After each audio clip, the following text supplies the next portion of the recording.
की ऐसी विदाई नहीं देखी होगी। जयमाल के बाद दुल्हन अर्थी पर हुई विदा। एक अनहोनी और मातम में बदल गई शादी की खुशियां।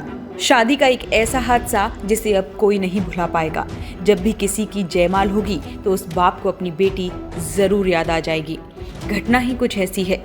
सिर्फ 20 साल की थी रोशनी, 3 भाइयों की इकलौती बहन। घर की रौनक और लाडली इतनी कि बिन उसके घर काटने को दौड़ता था।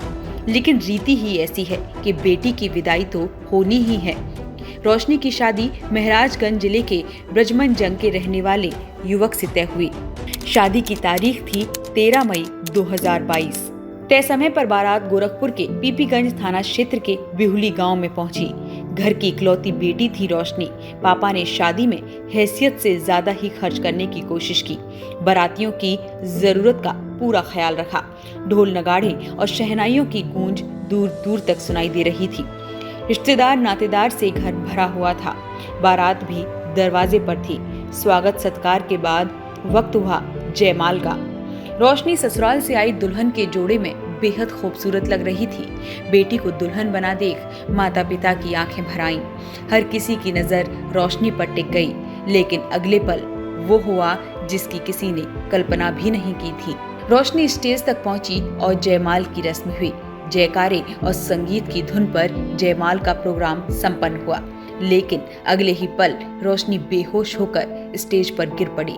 देखने वाले हक्के भक्के रह गए। तेज सिरदर्द ने रोशनी को अपनी जकड़ में ले रखा था। वो उठ भी नहीं पा रही थी।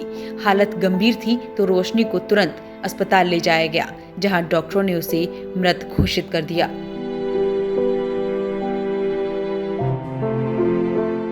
दुल्हन बनी रोशनी सफेद चादर में लिपटी घर आ गई, जहां ऐसा चीत्कार था कि कलेजा ही फट जाए।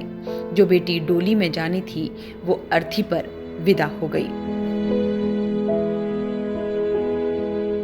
लेकिन सवाल था कि आखिर अचानक रोशनी को क्या हुआ? वो बेहोश होकर क्यों गिर गई?